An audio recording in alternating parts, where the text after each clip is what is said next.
Independent thoughts, independent life. This is Chad Benson.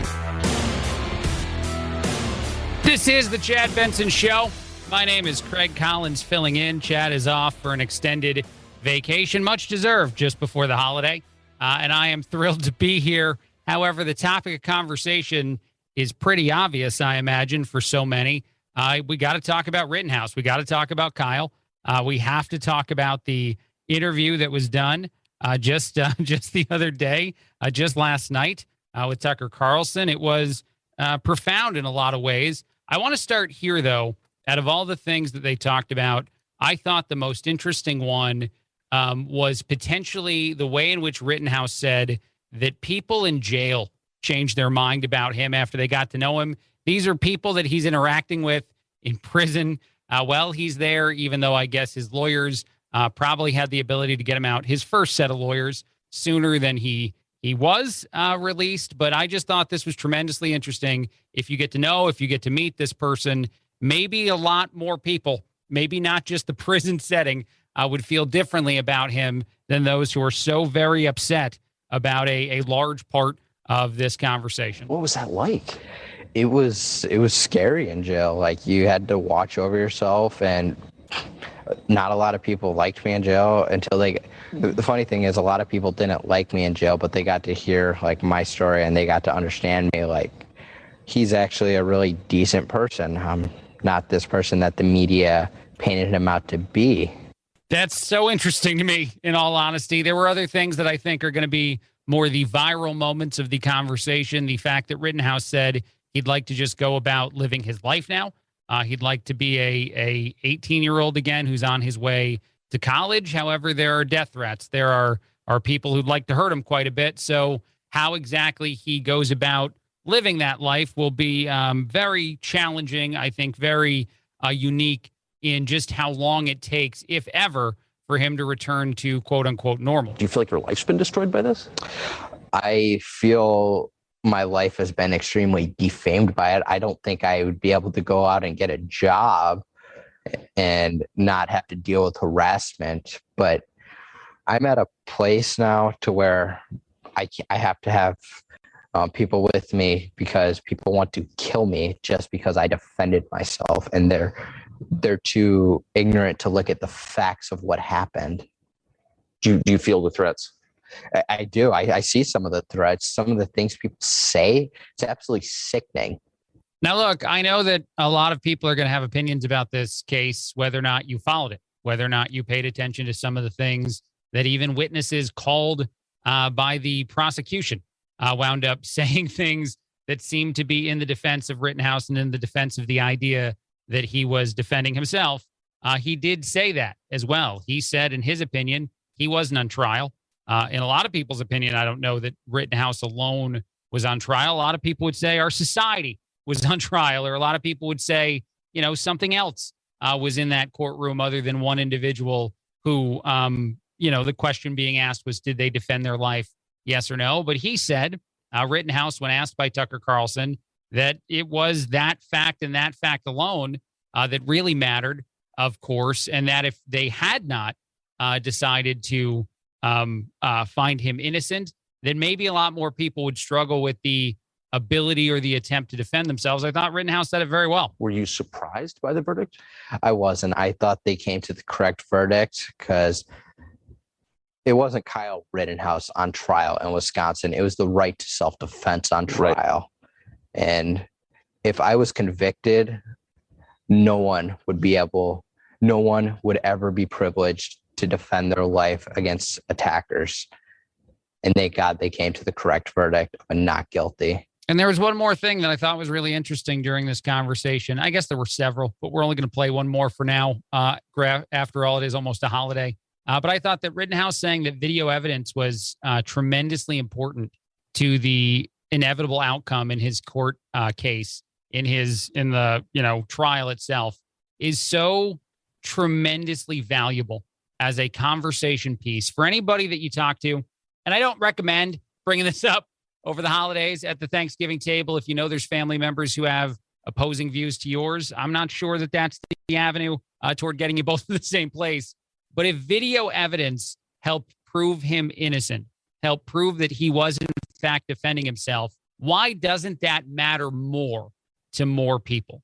Why don't more of the people on the left, the people who are saying fairly reckless things at this point, or things that Rittenhouse himself even describes in legal terms as defamation, but when they say these things, why don't they point to the idea that there is so much video available to see what occurred that evening, that the jury in that case asked to see that video again and again in one of the days that they deliberated on what the inevitable outcome was, and that at the end of the day, that video evidence helped Kyle Rittenhouse? Why doesn't that matter? Our society does this all the time everywhere else. We see video even out of context, even clipped up to where maybe we're not seeing the entirety of an idea. We're just seeing someone's version of it. And we believe that right away. Every time we see video released into the world and every time we consume it, we usually fall into the narrative of whatever it is the video is telling us occurred. And again, that's not always a good thing because it's not always the totality of the information. Yet in this case, with the amount of video available, you would think that a lot more people's perception would be changing as they became aware that it was a crucial aspect in finding him not guilty of murder. But it's not. This is the world we live in now, where you even pick it's not just the facts of the day and whether or not you believe these or believe those. It's the way in which we consume all of the media, everything we have at our disposal, at our fingertips. In a society as evolved as we are now, we will pick and choose all of it to be like, well, no, I still don't care about anything you're presenting to me because in this one situation, all I care about is my opinion from the beginning, and I'm not changing it no matter what you do. But here is Rittenhouse on the evidence and Tucker Carlson talking about how the video played such a crucial role. A lot of people are like, oh, Kyle had time to meet with his attorneys to come up with this amazing defense of self-defense. No, that's not the case. This has been 100% self-defense from the beginning. And I didn't know there was 100 cameras. I knew but I did know I was attacked and I defended myself. What do you think would have happened to you if there hadn't been the amount of video that there is? I can't even imagine. I don't think we'd be sitting here right now having this talk, Tucker. That's for sure. You'd never get out. I wonder if that's accurate. I wonder if there was not the amount of video evidence available, if the narrative would have been too difficult to prove, if too many people's opinions were made up. I mean, Rittenhouse even talked about his first set of lawyers, including Lynn Wood, and how they had a very different plan than the inevitable defense team that he chose, leaving him in jail, collecting money, as I said before, doing all these things that seemed to indicate that maybe even they believed that Rittenhouse was guilty, even talking about him being part of a militia when the kid didn't know what a militia was. All those are real things. All those are things we might get to later on as we continue to talk about the topic. But just so interesting to me that we find ourselves in a world where there's video evidence, video proof of the decision made by jurors in this case, and yet so many people are just like, that's not good enough for me. And the next time we have an abridged version of a video, I'm sure those same people will be like, this is the best. I know everything that happened this day, and I don't care what you say. I want to shift gears to something way more fun, and maybe something that's also somehow controversial, at least to this girl. It is. There is a 22-year-old woman who I guess made an impassioned rant about Taylor Swift that has gone viral. She did it after going to the dentist. These videos pop up every so often. A family member picks you up at the dentist. They realize you're still on the medicine, the drugs they give you at the dentist. You're still hopped up on some things. And so you're saying stuff that maybe doesn't make sense. And then you put that up on social media, and that's a video. And probably people make a lot of money off of these things because eventually when you get the millions of views this one did, you run ads. And then, I don't know, I guess that's how you pay for college, is just be crazy one time after a dentist appointment. But this is pretty good. Always thinking about Taylor Swift, and it's not fair. I have loved her since I was 11, and I stood by her side. I stood there, Mom, when everyone hated Taylor Swift, and I said she does not deserve it. It's true. I love this. And then everyone in the world woke up, and they said, we love Taylor Swift. And I said, I know. And I'm so upset because I will never see her in the concert venue. Why do you think you will never see her? It's so expensive. She was so upset because she stood by Taylor for so long since she was 11. She's 22 now. That's 11 years. I can do that math. I feel good about that. And so after all that time, she's just upset that if finally the rest of society agrees with her that Taylor's a good person, but that she's never going to get to see her in concert because the tickets are just they're just too darn high.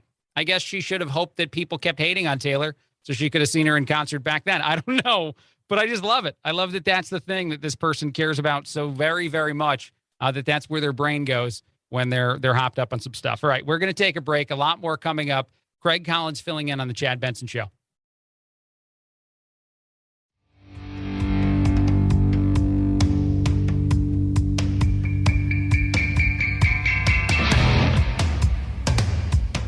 Irreverent? Yeah. So what? It's the Chad Benson Show. This is the Chad Benson Show. My name is Craig Collins filling in. Thrilled to have you with us. Chad back after the holiday, a much-deserved extended vacation, and I'm sure trying to stay away from the news of the day because it's not always the most fun. I want to revisit something that you've probably already heard by now, but I love it so much in the oddest of ways, I guess. It's probably weird to say that I love this audio, but I do. I can't help it. The Axios reporter talking to Rashida Tlaib about the idea that releasing every single person in jail is probably bad, that it's probably not a good call to just let every single person we've incarcerated out onto the street into the world because the prison system is bad, according to Rashida Tlaib. And the way in which she both sort of says that thing that every rational person knows is true, that there are exceptions to a rule like this. There are a tremendous amount of exceptions, in fact, to the idea that releasing some people from prison may or may not make sense. But then she still avoids it. So she touches on it. She goes toward the light and then pulls back because she's very aware, I think you can tell in this audio, that her supporters, the people that she's trying to impress in an interview like this, I don't want to hear that. They want to hear that people have to get out of jail, that people are wrongfully imprisoned, and that's the only group they want to talk about. But this Axios reporter does such a great job of pivoting back to the context of the question that he's only asking about those that they both should agree need to stay in jail. And I don't even know if they actually have the same perception of how many people that is, but I just love it so much. Here we go. In 2020, you endorsed as... Hold on. Give me a second. Let's get it back. All right, let's try it again. Rashida, take it away. All right. You're having a little bit of a technical issue. The Breathe Act, which is a series of proposals to transform America's criminal justice system and create, quote, a roadmap for prison abolition. The Breathe Act proposes emptying federal detention facilities within 10 years. To what extent have you wrestled with any potential downsides of releasing into society every single person who's currently in a federal prison? Even the way in which that's phrased by Jonathan is just, it's so well done. What have you wrestled with? What have you toyed with in your brain about the idea that some people in jail need to stay there? Yeah, I think that everyone's like, oh my God, we're going to just release everybody. That's not what I'm... But did you see how many people are mentally ill that are in prison right now? No, I know, but the... Okay, she also sounds very young. I will say this in that argument, but you know how many people are in this camp or that camp? And I just love that you keep going back to, no, the thing you supported said everybody gets out. That you endorsed actually says release everyone. But in 10 years, but think about it. Who will release you? There are like human traffickers. Oh, I know. Child sex. Think about it. Do you mean that you don't actually support that? Because you endorsed the bill. No, I endorsed the Breathe Act and looking at the policies and how we incarcerate. Absolutely. But it says in there. But you cannot just blankly say, oh, look, she wants, that's not what I'm saying. But that's like in plain text. But that's what the bill says. And they go on to spar back and forth. And Rashida Tlaib continues to say, well, no, of course, there are cases that I'd have to look at individually to make sure that some people might need to stay in jail. And that's scary. That's scary in and of itself, that we're in this place where I think, and I know that if you attack the left, it's fairly easy to do. Because the way in which they communicate is so I don't know. It just has to be this ridiculous version of society that doesn't exist, and they refuse to acknowledge any weakness in their arguments, I think it points to the president, too. President Biden refuses to acknowledge any of the mistakes he's actually made as we see his approval ratings continue to just tank off the face of the earth. And I believe that you could single-handedly improve a little bit of that if you just acknowledge some of the mistakes. Like, for example, Afghanistan or inflation, any of these things that are concrete and real and every American sees and feels and struggles with. If you just reference some of those as actual things, I think you'd be in a much better place. But you continue to get this version of talking points from Democrats, which is, well, no. You know, even though the bill that I sponsored says the thing that you're saying, also, let's stop talking about this. I'd like to move on and focus on the one way in which I win this conversation and none of the ways in which I lose it. It's just ridiculous. It's just nuts. One other quick thing. I do like this story a lot, so I figured I'd touch on this just in time for the holiday. I don't know what that means for anyone out there, but I love that there's a parenting expert.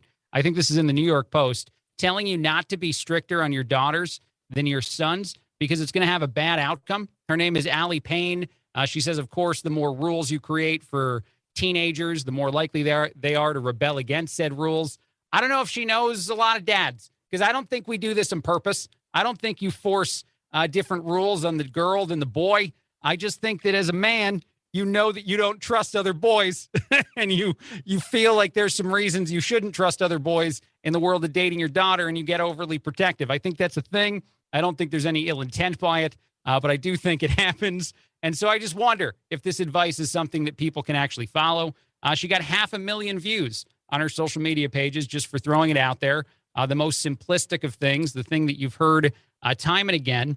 And yet, if you are a person who has a daughter, and if you're a guy, I imagine you're still going to struggle with these rules. And I feel like this is more, a message tailored toward Pop than it's tailored toward Mom, but maybe it's tailored toward everybody.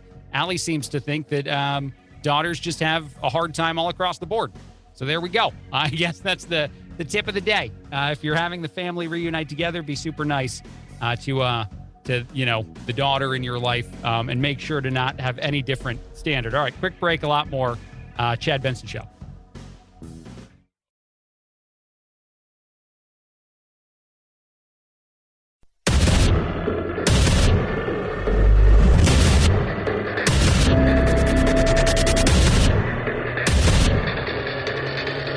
Independent thoughts, independent life. This is Chad Benson. This is the Chad Benson Show. My name is Craig Collins filling in. Thrilled to have you. Thrilled to be here. Chad will be back after the holiday. I'm going to play just a quick snippet from our president. This is something he's been saying a lot. There is now reason to believe that part of this is inaccurate. Part of this is probably an ebb and flow thing, and wages might be down a little bit month over month, year over year. Of course, wages are up. But it's very odd to hear the president continue to talk about how life is better for Americans, to blatantly ignore inflation and to just tell us that, hey, he's getting you paid more, so that's all that matters. Now, after years of wages being flat or falling behind, we're also seeing something else. Things are getting better for American workers. Higher wages. That's higher wages. That's all that is. I'm not going to describe or talk about how the math doesn't really play out that well if inflation is higher than the amount of money you just got additionally in your paycheck. For those that even got it, and again, there are some pointing to how this is not totally accurate. I love how he just walks off all the time from reporters too, because I don't know if we've seen a lot of this from, I know that other presidents do this from time to time, but it's so consistently the move by our current president that I imagine the excuse inevitably is just like, I didn't hear anybody. I have no idea people are talking to me. I don't know what's going on, but I just love it that it's all the time the walk-off, and now they're actually playing walk-off music for him. I'm not sure if you saw this the other day. Thank you all.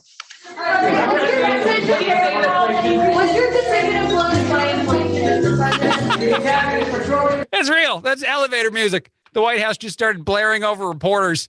I don't know if that's to help Biden figure out where he's going next. Maybe that's, it gets louder as he gets closer to his destination. And again, he just can't hear anybody. Or maybe that is just the way in which they're telling the reporters to be quiet.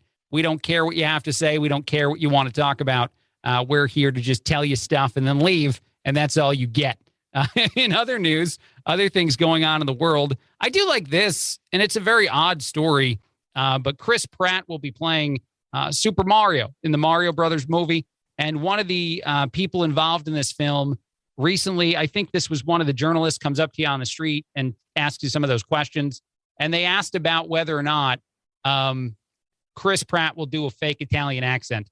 And I am an Italian from the East Coast, so I'm curious about this, but I would not be offended because Mario has always had that "it's a me, Mario" accent. And I guess they addressed this in the movie because even a movie that I imagine is designed for children about a video game character who's tremendously popular still in our society has to hit on the issues of the day. They have to bring up and talk about certain things. And then they also reference in here that the other person playing Luigi is from an Italian family, so maybe he's allowed to do the faux accent. I'm not sure. Here's the audio. As an Italian American myself, I understand the comments. Charlie Day, who's playing Luigi, actually comes from an Italian heritage. Oh, he does. Yeah, so that's our. That's awesome. Yeah. How much are you gonna have them like lean into the "it's me, it's Mario," like lean into the Italianness? It's we cover it in the movie, so you'll see that we definitely nod to that, but that's not the tenor of the performance throughout the film. We lean into it. We make sure that everybody's aware that we know that we're talking about the issues that are relevant to, I don't know. I don't think anybody that goes to that movie cares that much. Okay, I take that back. I know there are people that are going to care. Some people are going to care a whole lot about it.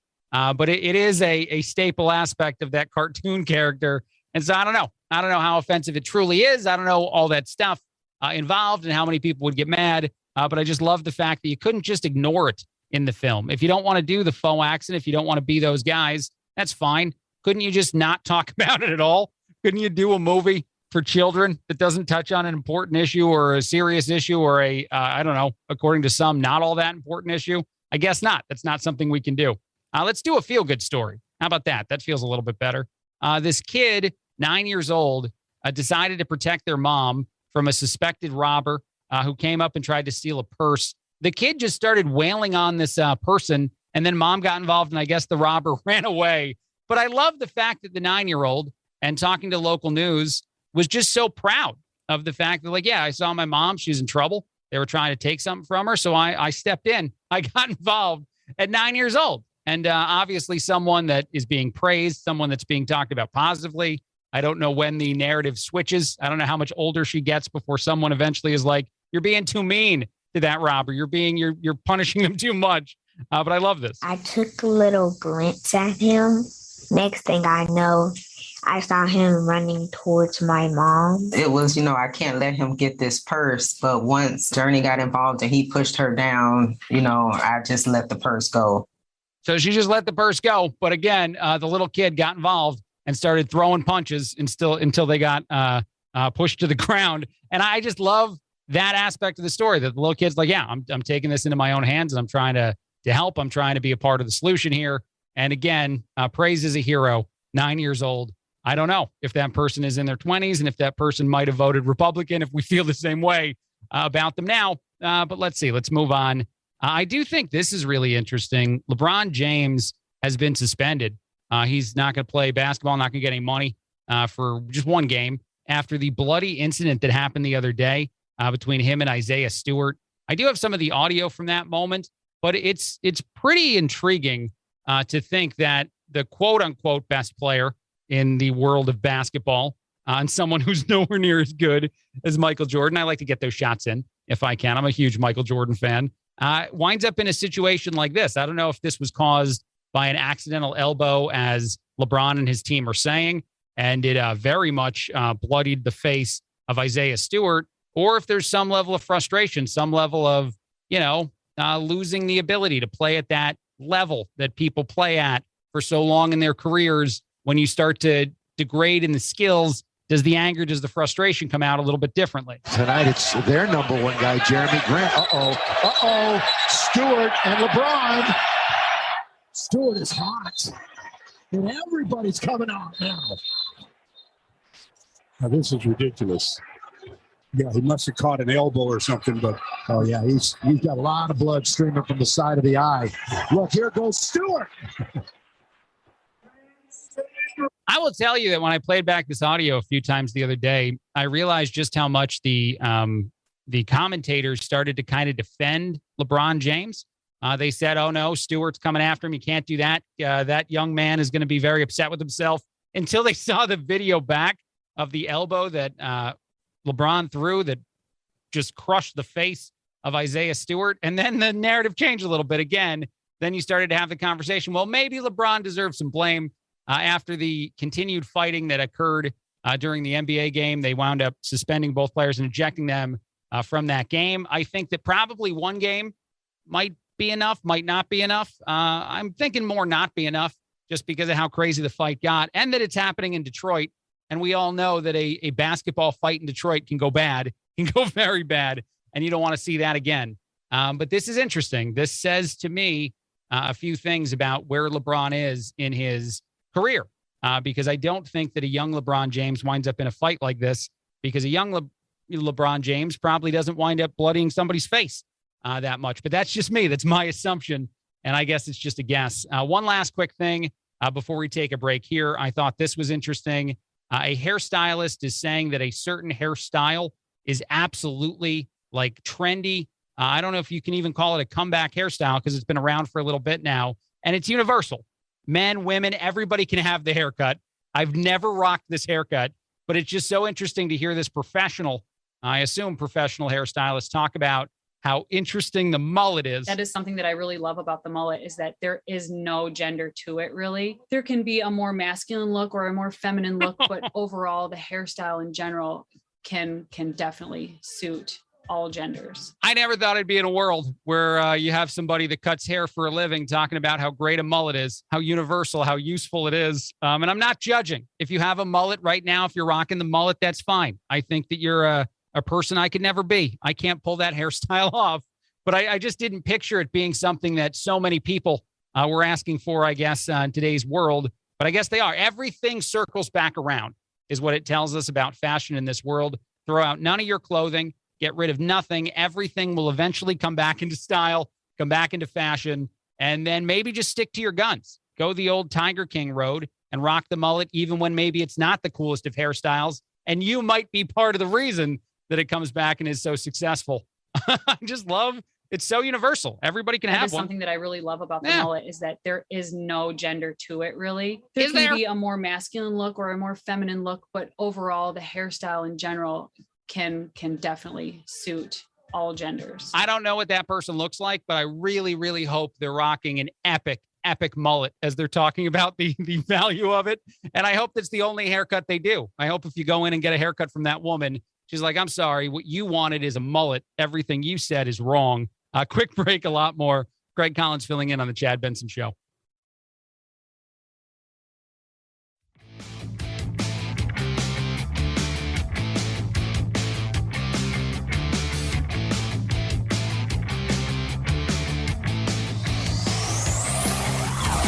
Check out our Chad Benson Show Facebook page where you can hang out or hang your grievances out to dry. This is Chad Benson. This is the Chad Benson Show. My name is Craig Collins filling in. Chad will be back after the holidays. Much deserved extended vacation for Chad, and probably a really lovely time away from news of the day, I imagine. I do want to touch on this just briefly. We'll probably talk about it later on throughout the show. But the fact that we're learning more and more information about this suspect, this person, Darrell Brooks Jr., 39 in Milwaukee, who just killed people in a Christmas parade by driving a car at a high speed into them, including a bunch of grandmothers. The group that he hit, one of the groups he hit in the parade, were dancing grannies. That's what they went by.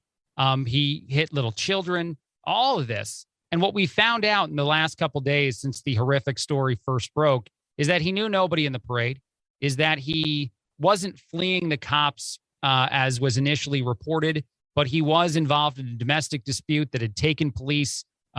Police had responded to it a little bit earlier before leaving that scene, again, not being pursued or followed at all, and then deciding to just take lives. He is a gentleman who has a rap song out there that's anti-Trump. And he said a bunch of things that are anti-police in his life. And that's all we know about this person so far. Exact motive is still a question. An exact motive is still something I'm sure we will hope to someday gain, or just a person who is an evil, terrible person. I don't know. I don't know what to say about it. I know that my brain always jumps to the idea, and this might not be true in this one case, but you can't help but think about it.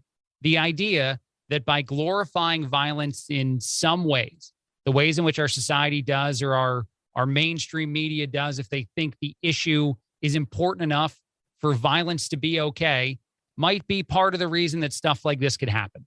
That someone out there somewhere thinks that, it's fine. I'm on the right side of the issues that the left side, I guess I should say, of the issues that mainstream media is on. So I'm one of those people who can take lives, and that's just going to be getting attention for an issue. And I'm not saying that's what occurred here. They still don't really know the motive or any of the reasons behind any of this, other than the fact that it's just a horrific, horrific thing, and that the suspect is a named person now, Darrell Brooks Jr. But I can't help but think, and I imagine I'm not even close to alone in thinking that there could be a connection to some of those things. And since it happened in Wisconsin, since the Rittenhouse case obviously occurred there a day or so before, you wonder if any of that played into it. And if this is someone who just believes, like, look, our vice president is questioning a lawsuit. Our vice president is doing this and that. And by the way, real quick, and this is not the right time for this rant. I have a sillier thing I want to get to in just a second. But I think it's interesting that if you're a Democrat, you can question the core things that exist in our society. Hillary Clinton challenged the election she lost. People seem to forget that all the time because they only want to talk about how Trump challenges the election that he lost. But Hillary Clinton did this too. She said that obviously the Russians hacked everything and everything was fraud. And she said that for quite a while and had a lot of other Democrats saying that. But that was okay. We weren't up in arms the way we are about what Trump says, or at least I guess parts of our media and society weren't up in arms. And now the same thing happens with our legal system, with the jury system. The vice president can kind of casually say that she thinks it's broken and needs to be fixed. And that is a core aspect of our society, is it not? Isn't it as important as voting effectively to punish those who commit heinous crimes, to punish those who do bad things? And to just say blatantly that you think it's broken and needs to be fixed and a lot more needs to be done. And honestly, I'm not even sure if you followed all the facts of that case, because I feel as though the Rittenhouse case will be a demonstration to a lot of people who dive closer into it, that it actually demonstrates how well our legal system can work at times and how much video evidence helped to exonerate that individual of the crimes he was accused of. And yet the reality of all of this, to me, is that if you're a Democrat, you can question anything that we have in our society, or just blatantly lie about other stuff, like say that Americans are doing better financially while inflation is running rampant and we're getting closer and closer to more ridiculous spending. And all you're going to say is that, everything's great. You're doing great. Everybody's doing great. Let's move on to the other issue. And if you're a Democrat, that's fine. If you're a Republican, I'm sure that the world would be on fire. All right. One other quick thing. I like this. I don't know why. This is a dad trying to convince his son, a little boy, that his pants are on backwards. And the son doesn't get it. He does, I guess, eventually turn the pants around. But I just like the fact that the son's like, nah, this is practical. This is the way these were designed. And this, of course, has gone viral. Can I ask you something? Mm-hmm. Why are your back pockets in the front on your pants? Those are your back pockets. Those pockets go in the back. So my butt is in front. Your pants are on backwards. You need to flip your pants. You need to take your pants off and flip them. Okay. All right? Okay. All right. If that's what you say. I just love how reluctant he is. You need to take your pants off and flip them. Okay. Okay, Right. if that's what you're saying, Dad, but I think that my pants are great because I now know what way everything's supposed to go. These pants are pointing the direction they're supposed to be. I don't even know how you do that, to be honest, how you put pants on backwards. I feel like that's a very difficult thing to achieve. And actually something else that I think our president was at one point, our last president, President Trump, was accused of doing, having pants on backwards. I don't know if you remember that when he was rocking his suit. That's something I loved a whole lot. And I do not understand to this day why people would have thought that actually is something that could have occurred at all. And yet so many people absolutely did think that. So that's where we are. All right. One other quick thing, and I do like this a lot. A woman went viral on social media for saying she has strict rules for her husband. These include not being allowed to have any female friends and not being allowed to text women for any reason. This is even women you work with. Over 500,000 views. And some people praised this person on social media. Her name is Bailey. She's a TikTok user who said that it's because of her faith, her Christianity, that she refuses to allow her husband to interact in most ways with women that aren't her. That's got to be insane. This feels like full-on insanity to me. If you can't have friends that are the opposite sex, I guess there's probably people who debate both sides of that. But you can't text women at all, even if it's, say, someone you work with, someone you have to text for a reason that has nothing to do with any sort of romantic thing. And she's like, no, can't do it. I'm sorry. It's part of the faith, and I'm just gonna leave it at that. I can't believe she's winning this argument. By the way, I'd like to talk to the man. He was not involved at all. He's not part of the video. But I'd love to hear from him. I'd love to know a little bit more of why he thinks it's totally fine to follow a rule that intense. I will say this, and I probably shouldn't, but I'm going to say it. Bailey is attractive. Bailey, this girl is a very attractive person. All right, quick break, a lot more. Craig Collins filling in on The Chad Benson Show. This is The Chad Benson Show.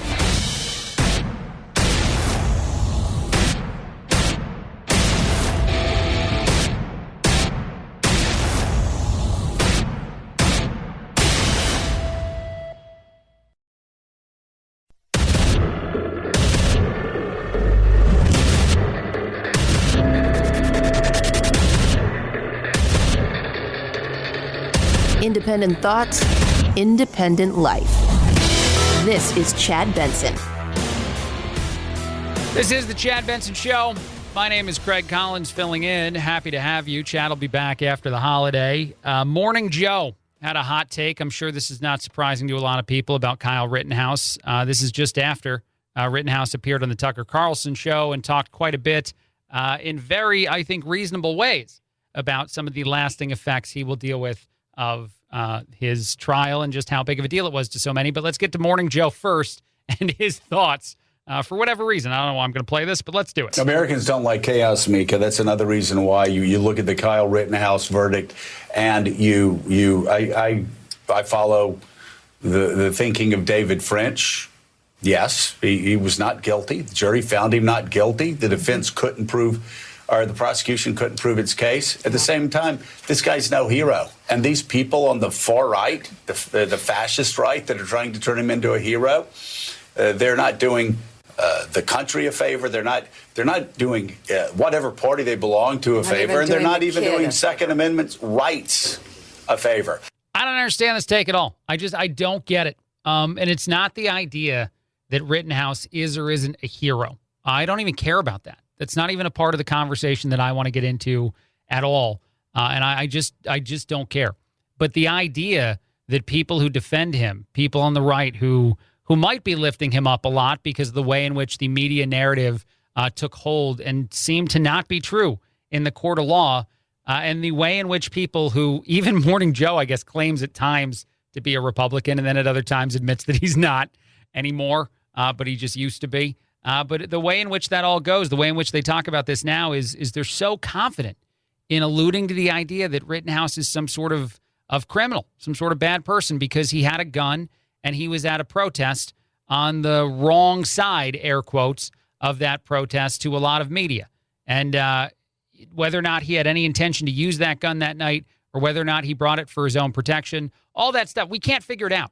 Here's the thing I want to do. You know what, real quick? I have a bunch of audio. I'm going to play the audio. But I want to try a thought exercise on the radio with everybody. And this is probably a bad idea, but I'm going to try it. And before we do it, I just want to say this, that I have no factual knowledge. I have no reason to believe or not believe anything other than what you've seen in the courtrooms, anything that played out in the trial of Rittenhouse. I just want to throw out a concept, an idea, a potential series of events mentally. This is diving into the thought process behind all the people that were there that night. And it's trying to find the most, I guess, idyllic way or the way to turn everyone into a fairly innocent person caught in a pretty bad situation as best as I can. And I'm not saying this again. There's a lot of setup here. I'm not saying this again because I think that this is what occurred.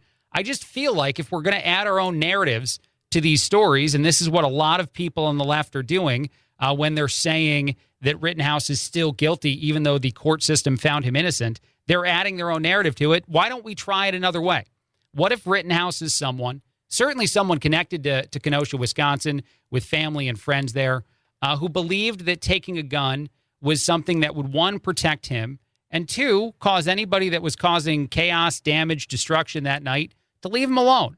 And maybe as a 17-year-old and 18-year-old, he didn't really want to interact with anybody that night. This is an assumption. This is me just throwing an idea out there. If that's all he did, if he brought his gun the same way anyone would bring anything like that to an event like that, so that they're not really messed with per se, and they're not doing it for an evil reason or anything like that. I think this is something a lot of people do, not necessarily a gun, but something similar to protect themselves.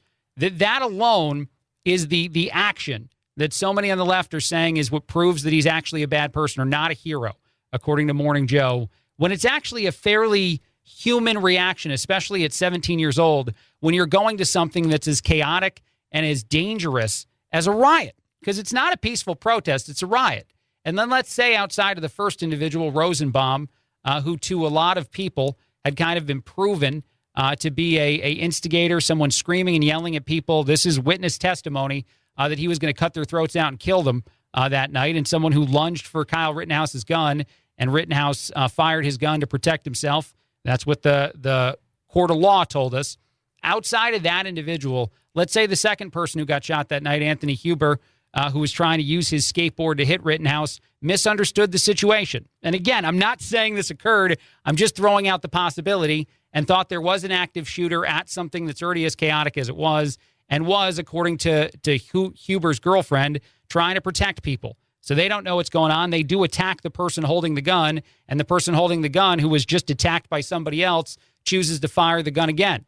And then also there's a guy that flies into a image for a second, kicks Kyle in the head, and then runs off. So all that occurred. And then you finally have the last individual who pointed a gun at Kyle. So what if everybody involved, and I do subtract one individual in my own, I guess, version of building this narrative, really just had the chaos of the moment take over, and no one intended for any of the things to happen. That's possible. That could have been what occurred that night. I'm not saying it is. And so for a Democrat or for a media person to just throw out any other imagined possibility and just create their own narrative in their head that Kyle went there with a gun, with an assault rifle, is what they'd say, intent to hurt people, and that even though he wound up defending himself with his gun, they still think he's a bad guy. I mean, Black Lives Matter responded to Rittenhouse in his interview saying that he supports them by saying that they don't, and then some bad words with him. But fine, let's get to the audio. I just think it's so interesting that this narrative creation thing is something we can absolutely all do, and something I hopefully demonstrated that I just did that could potentially disprove any of the other versions that a lot of people on the left are just clinging to. Things like this. Rittenhouse responded to, or was asked a question by Tucker Carlson about President Biden calling him a white supremacist, not just a couple times, but actually in like a campaign ad. What did you make of the President of the United States calling you a white supremacist? Mr. President, if I could say one thing to you, I would urge you to go back and watch the trial and understand the facts before you make a statement. That's not a small thing to be called that. No, it's actual malice, defaming my character for him to say something like that. Yeah, that's actually what it is. And he's saying a lot of things in very legal senses now, which makes me feel as though he's going to be litigious. And I think he has the right to be. And I think a lot of people have said that they're probably going to help fund any sort of lawsuit going after a lot of the mainstream media that is categorizing things so matter-of-factly one way. There is also this. Rittenhouse continues to feel as though he's not really safe. He's been acquitted of a crime. He's obviously not in legal jeopardy anymore in that sense. Maybe a lawsuit, a civil lawsuit of some kind, which apparently also I think a lot of people on the left are begging to have happen for whatever reason. But Rittenhouse is saying that he wants to go back to living his normal life. He's not sure he can do that. Do you feel like your life's been destroyed by this?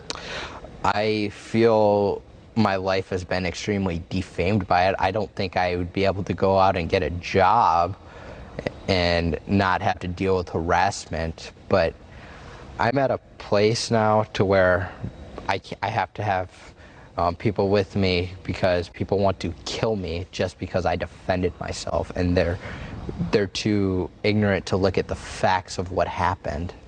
That's a pretty strong statement from Kyle Rittenhouse for sure. There was also this, which I thought was very interesting. He had no running water, he said. He told Tucker Carlson in his jail cell. He didn't tell anybody.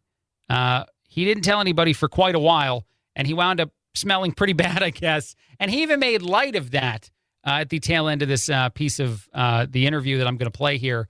I just thought it was so interesting to hear this kid, 17, 18 now, I guess an adult legally now, talk about how he kept his mouth shut when he didn't have running water and just made do because he's the kind of person that doesn't want attention. I know some people are going to say that that's not accurate. I don't really care. This is a story he told, and I believe it, that he existed in this jail cell for quite some time without the ability to shower. I had a desk, I had a shower, I had a toilet, I had a TV, I had a tablet, but I didn't have running water. Seriously. I had a phone also, but I did not have running water, so I didn't shower until November 20th. How long From is October 31st to November 20th, I did not take a shower. That's disgusting. I smelled terrible. I felt sick. I lost weight. My health was degrading. If I was in there for a month longer, I would have probably been in a hospital. Wait, you had no running water? No running water in my jail cell. Did they let you out?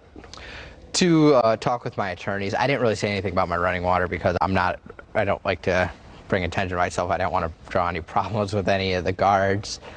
So I was like, I'm just gonna shut up and not mention that I don't have running water. But I didn't shower until November 20th. And when I showered, I took like a 3-hour shower. I had like blood. My skin was bleeding because my skin was coming off of my body. It was just the nastiest thing ever. And I feel bad for Dave, who's been with me through the beginning, who's helped start freekyleusa.org. I feel bad for him because he had to deal with my smell for that 3-hour car ride. So I give him all the credit in the world. That last joke is pretty on par with an 18-year-old kid. And I got to be honest, when you heard this guy talk, when you heard the interview with Tucker Carlson, and I know a lot of people are going to say that it's bias. It didn't challenge Kyle, whatever you say. It's still interesting to hear that this individual is so capable of stepping out of himself in some ways and talking about things that I think a lot of people at his age probably couldn't comprehend as well as it seems he comprehends them. And then talking about other things like that, where he said he made do because he didn't want to cause more attention or get bad treatment from guards. So he went 3 weeks without a shower while in jail. And his first legal team, probably capable of getting him out of the jail sooner, choosing not to because they thought it was better for him, something he also touched on in the interview. We're going to take a break a lot more. This is the Chad Benson Show. Craig Collins filling in.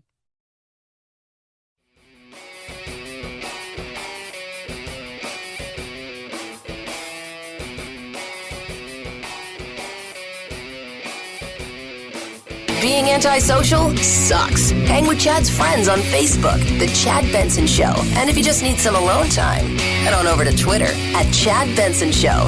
Either way, we can't wait to meet the real you.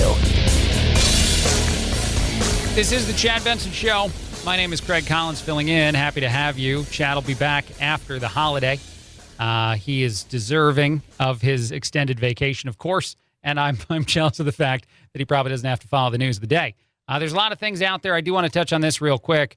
27-year-old Florida man was acquitted of second-degree felony murder and 3 counts of attempted murder of a police officer on the same day that Kyle Rittenhouse was acquitted in Kenosha, Wisconsin. And we're not talking about this at all, which is very odd. I saw this in just a couple publications. It's not a lot of places. And actually, producer Phil is the one who first turned me onto it, which is very interesting. The TC Palm is the one that reported it. A.J. Coffey IV was acquitted by a jury of the various murder charges which date back to a 2017 firefight between a sheriff's office, special weapons, and tactical team and the individual.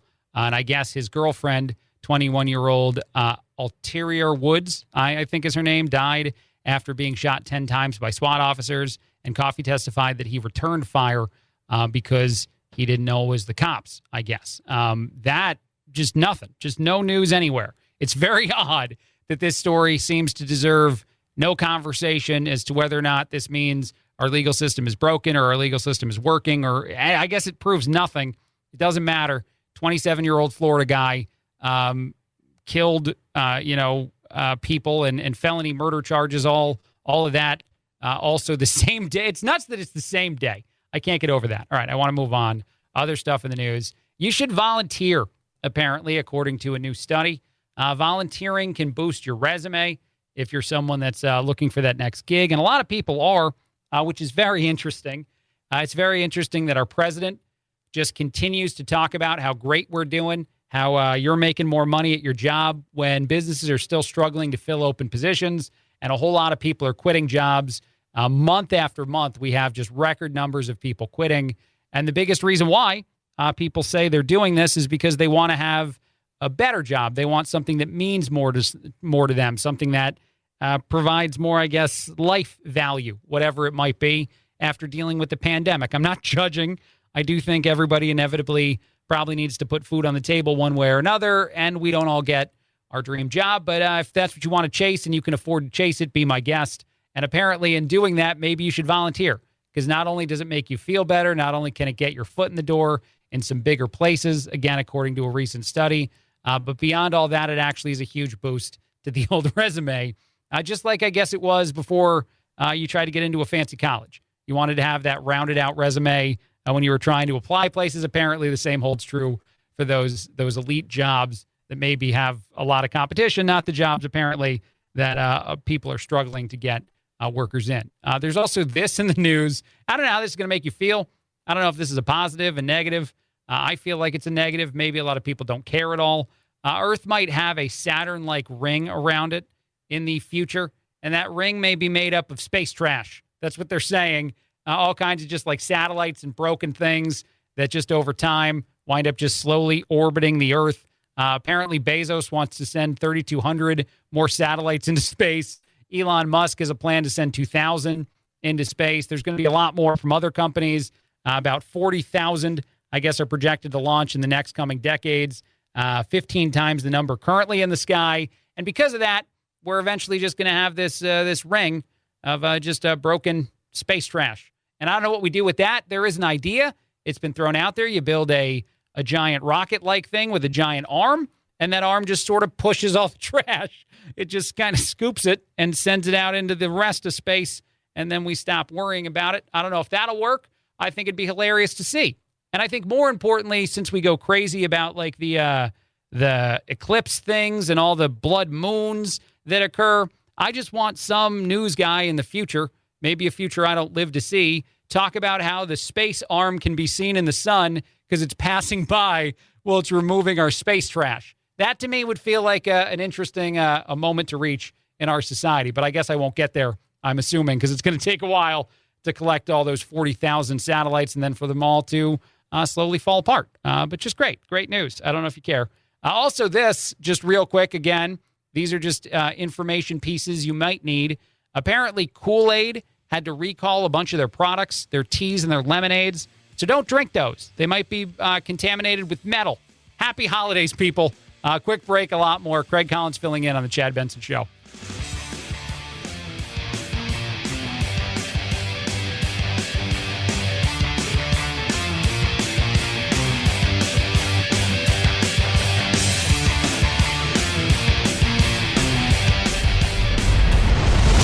The Chad Benson Show.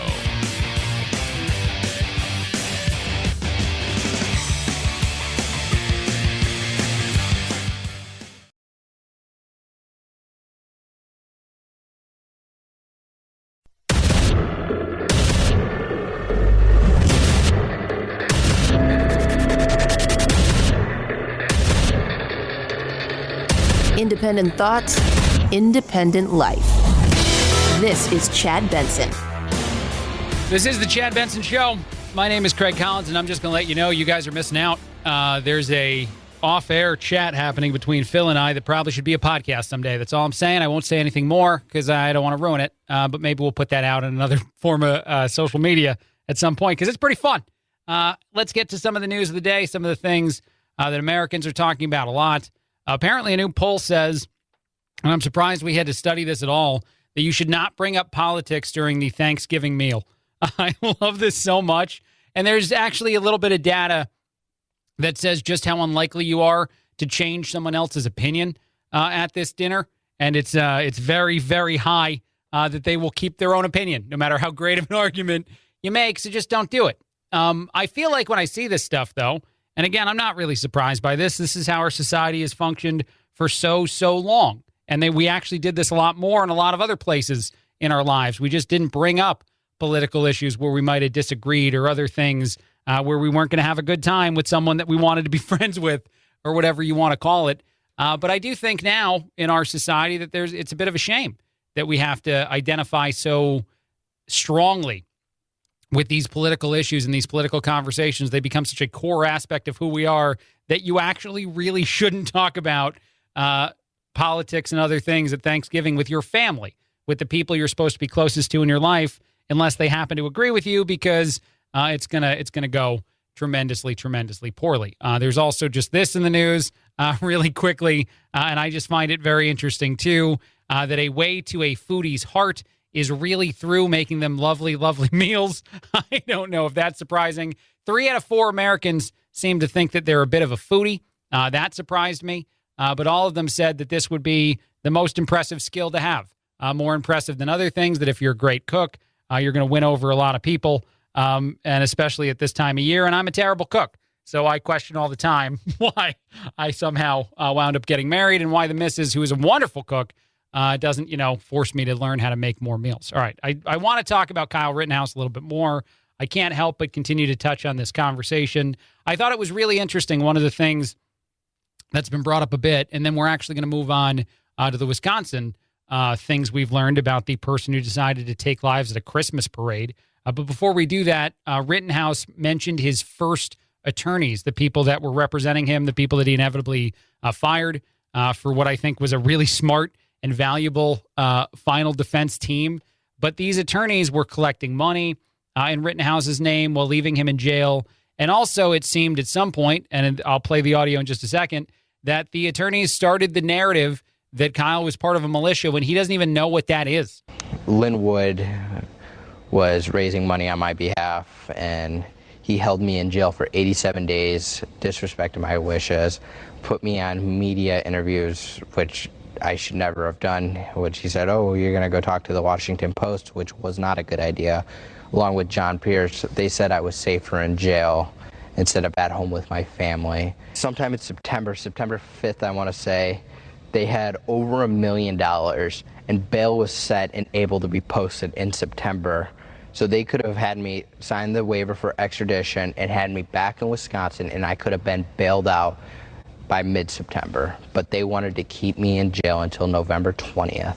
And this is also when he talks about the fact that they were the ones, these former lawyers, talking about some of the ways in which narrative building, I guess, as in a way that completely was inaccurate to anything that Kyle would have told them or thought himself that day. He was not part of any sort of mini militia or anything like that, in his own words. But so interesting that lawyers would kind of run with some of those narratives as well. So you're in jail for 87 days. Do you have a sense of how your case is being talked about in the outside world? Not really when I'm in jail, but once I am bailed out, John Pierce said I was in an unorganized militia, which is just blatantly false. I didn't know what a militia was. And wait, your lawyer said you were in a militia? John Pierce said that, and it's blatantly false. I didn't know what a militia was until after the fact, until November 25th, after I was watching some of the interviews he did. I was like, I'm not in a militia. I don't know what that is. Sorry to laugh. And I was like, what the heck? And I'm like, no wonder people are saying I'm in a militia. It's because he painted that narrative, which he should never have gone there. It's just very interesting, again, to me.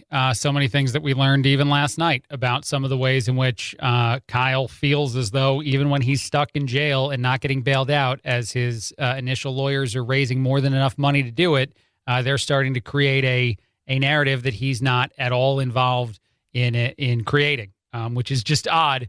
Again, all right, let's move on. 5 counts of homicide were recommended, and the person of interest in the Wisconsin Christmas parade, just horrific, a tragedy, whatever you want to call it, just the horrific taking of life. That is Daryl Edward Brooks, 39.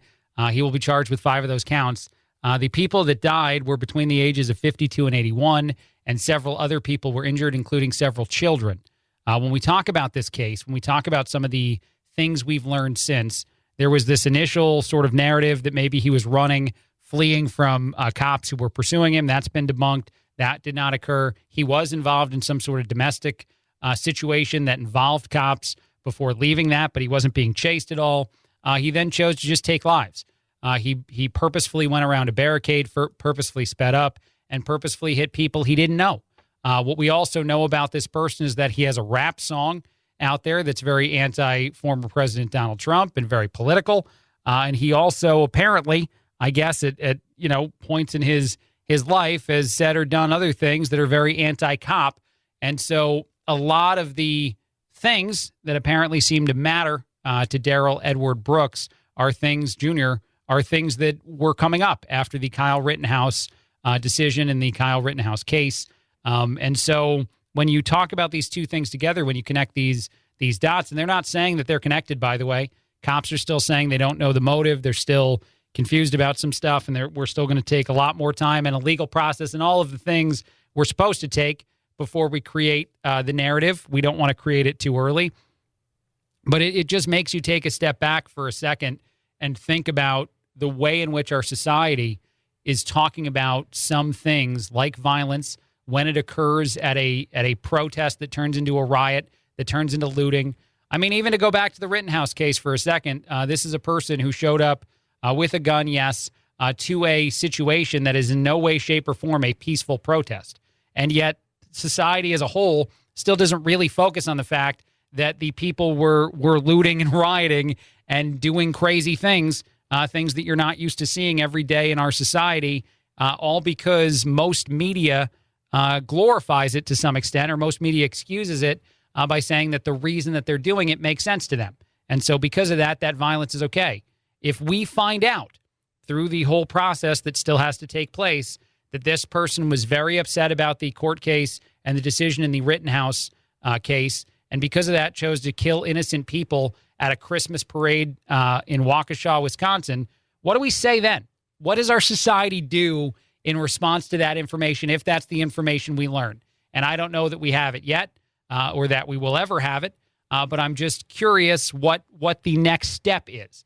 Do people start to talk more and more about how, all right, this encouragement of violence, this excusing of these things because we think that this issue or that issue is more important than another, has enough value for us to talk about it a certain way, but we have to pull back on that because we're encouraging these people to do these things that are horrific? Or do we all just continue to pretend that doesn't exist, that there is no version of any of it? And I know the people who choose to harm others are choosing to do this individually, that there is, a lot of bad already within anybody that takes life in the way that the person, and right now it's just a suspect, but the person who drove that car in Wisconsin chose to take life, which is just horrific in and of itself. But it makes you wonder if there's a way in which our society can even come back from some of these conversations that we're having and some of the ways in which we seem to need to have them. And I want to touch just one more time on this court case out of Florida, 27-year-old person, black guy, which I guess is relevant, although it probably shouldn't be, but it is, who got acquitted of a murder charge as well on the same day as Rittenhouse, a murder charge that involved cops. And we're not even talking about it. We're not even having a conversation about that one. The white 18-year-old, 17 at the time, 18 now, is just a dominant story in the news. And so many people on the left in media or in politics so comfortable insinuating that Rittenhouse is still guilty of a crime, even after being acquitted in our legal system, and nobody even talks about the other one. It doesn't come up. Nobody cares because, one, I guess the court case was from an incident that happened a few years ago, but two, because it doesn't fit the narrative and the conversation that we seem to need to have. I almost feel like we're playing bingo in the world of news. You have your bingo card. It's already printed out. You just want to hit your bingo. And so you find the topics that hit those bingo things, and you ignore all the other things of the day, and then you move on and you feel like you've done a good job, that you've succeeded. And obviously, of course, we have not, if that's the road we continue to go down. And if we do find out that the person who chose to take life in Wisconsin was motivated by some of the things in the news and not necessarily fearful of repercussions because they thought they were on the more acceptable side of those things that were making them angry. And I will just say this, I guess, before taking a quick break, violence is never the answer. And I know that sounds idyllic. I know that sounds like the kind of thing that is so much harder to live than to simply speak. And I guess there's situations where that's probably not true if you're defending yourself and whatnot. But I err on the side of Martin Luther King Jr., and I get attacked for that because I'm a white dude. And apparently I'm not allowed to think that he said good things because that's bad, or I'm co-opting a message or using it incorrectly. But he believed, and hopefully I'm getting this right for anyone that wants to attack me on it, that you do more good by peacefully raising awareness of an issue you want to see changed in our society, because more and more people will be attracted to support and help you gain that change in our society. And you fail utterly and completely when you change your message into one of violence and not one of peace. And that's all I'd like to say on some of the ways in which we cover some of these topics. Quick break, a lot more. Craig Collins filling in on the Chad Benson Show.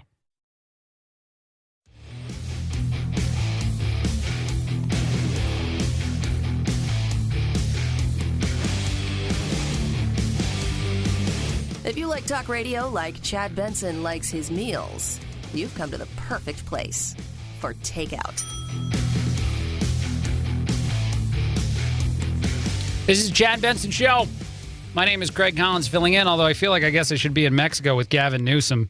I love the fact that Newsom, and I'm sure that a lot of people in California do not love this fact, would extend that state of emergency and then bounce.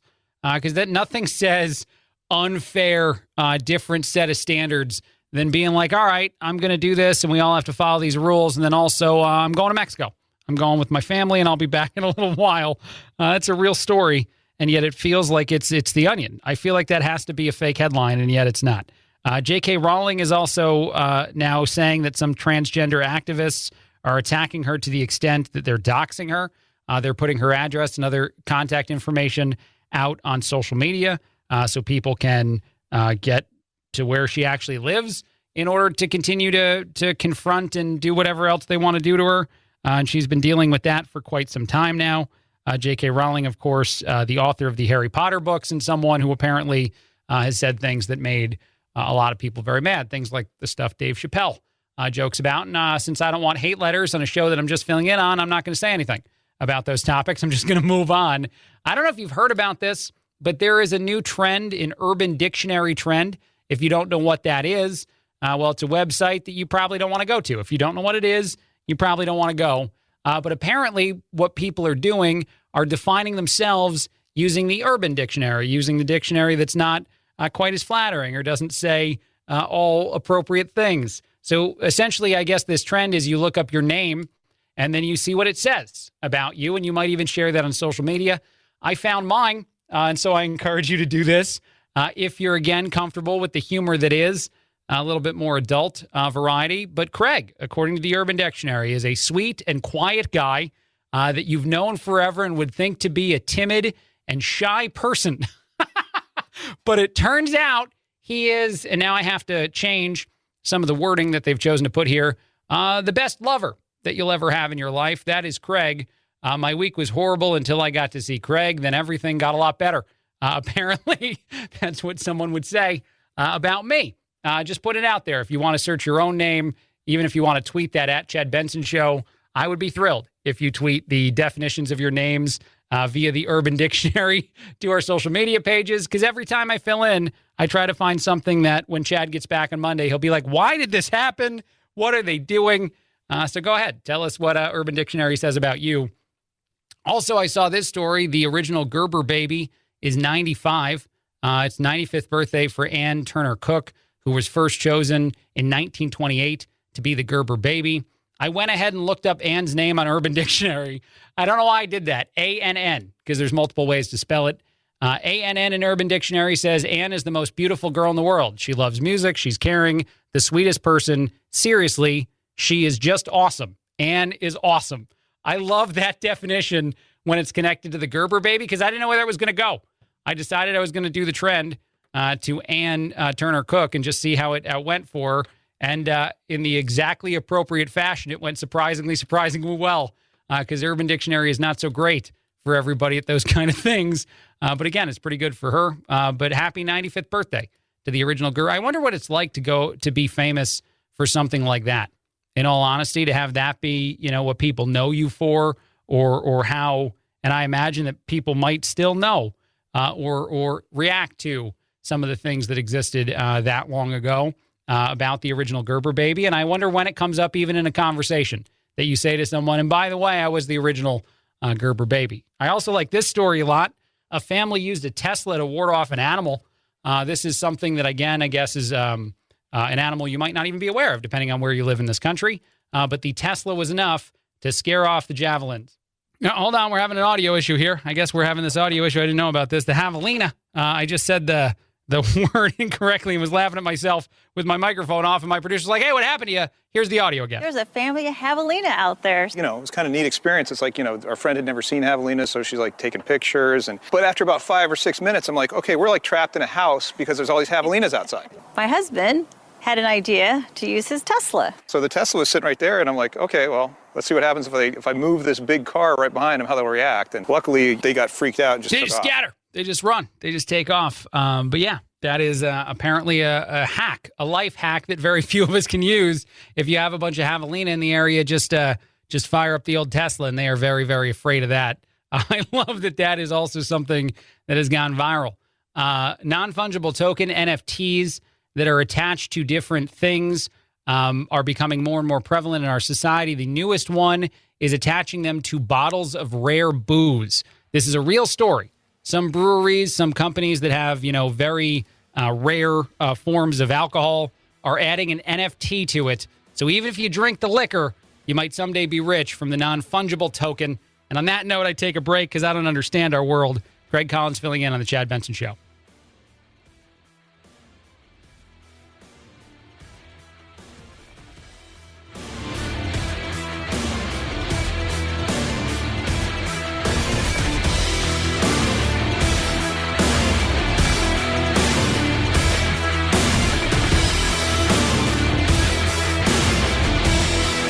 This is the Chad Benson Show.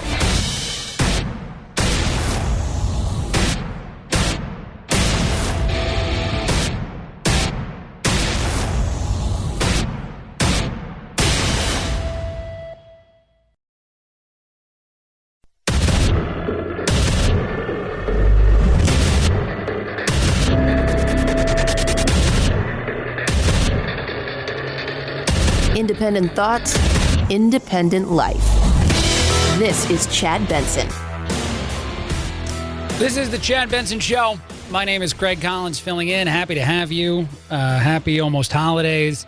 Apparently, our airline travel is almost at the pre-pandemic levels. Thanksgiving challenges airlines as U.S. travelers near those same peaks we used to have in the past. This is a headline a few different places, and I find it interesting because what do we want then? I know that it's probably going to be stressful for a lot of people traveling, and I hope the airlines can handle it all, and I hope there aren't staffing issues that may be caused by people choosing not to get a vaccine. All things that have been occurring recently. But I also just hope that we're capable of handling the typical traffic of a holiday season because we want all of our industries to return to normal. We want them to be capable of and we also want people traveling, no matter what Dr. Fauci says about those who are vaccinated and those who are unvaccinated and whether or not you can have Thanksgiving. Or I even love the New York Times, an organization that I don't attack quite as often as some do. And their advice, I know that this was out there recently, that if you're an unvaccinated kid, you should eat quickly at Thanksgiving. That's real advice that came from the publication, the New York Times. They said that if you have an unvaccinated child, encourage that kid to eat quickly on Thanksgiving, which is just the nuttiest thing I think I've ever heard. But there we go. Our airlines are responding, hopefully in the best of ways, as we will see a lot of additional travel. If you're in the Bay Area, if you're in San Francisco, you've been celebrating the holiday interestingly or oddly by watching people loot. Looting and other things have been taking place consecutive days. Groups of 40 or 50 teenagers will show up wielding hammers, smashing glass, just stealing stuff from jewelry stores, all kinds of establishments, and then just walking away. And that's their way of shopping for the holidays, I guess, or their version of a Black Friday sale is just commit brazen crimes. Tons and tons of shoplifters doing this on consecutive days now, something we're continuing to see in the San Francisco area, and something that just, it's out of control to a degree that you never even expected to see in our society. And it's got to be fixed. You have to do something when this is what a store is going to struggle with. The amount of just increase in these kind of crimes and the petty crimes and the theft and everything else is insane. And it needs to be dealt with. And you can't have kids get so brazen now, teenagers, that they're going to show up in a group that size and just take whatever they want. Shifting gears again, let's talk just quickly about Afghanistan. This is very sad news, and I just want to touch on it because, we talked about the way in which we just kind of up and left and did things about as poorly as possible there, and certainly we lost American lives in the process, and all that is a tragedy. Now you have this story that Afghans, because of an economic meltdown there following the Taliban takeover, they're now selling off babies, selling off children to be married off when they grow up for thousands of dollars for dowry payments. They're just, doing this. Some families are so that they avoid starvation. It's a real story. This is out there in the world, and it's being reported on more and more. And it doesn't matter if it's, a teenage girl or actually someone much younger than that. They're just doing that to eat, because obviously the Taliban being in control is nothing like what Democrats seem to pretend or think it was or say it was. And I'm not saying that means we have to go back and, fight a war all over again, but it's just another demonstration of how odd it is in our society for some of our politicians to almost defend organizations that wind up doing these sort of things once they are entirely in power. Another story that I liked a lot, just because I feel like it might motivate you this holiday season, or at least it might motivate me a little bit, is that doing housework is actually better for both your brain and your body. Apparently, doing household chores will help with your memory. New studies say that it boosts your higher cognitive functions, your ability to do things like multitask or solve complex problems. And I guess it's just because of the repetition of the housework. And then also, the study demonstrates that because of the physical activity involved, no matter how old you get and no matter what pace you do it at, it is much more valuable than just lounging around. So I guess this is going to be proof as to why my wife will outlive me like crazy, because she is the one doing more of the chores. I'm not doing it on purpose. I don't want any of the hate letters. I don't want to say like I'm being a terrible sexist man. I just have a different tolerance for dirty things than my wife does, and she cleans more things than I do. And apparently it's going to harm me and both my mental and my physical health, which probably she agrees with already. I love that. I will touch on this kind of quickly. Coronavirus, the cases are ticking up again, and more concern is being thrown out there from medical experts or the WHO. There's several organizations saying that we might have another spike in cases or even a spike in deaths.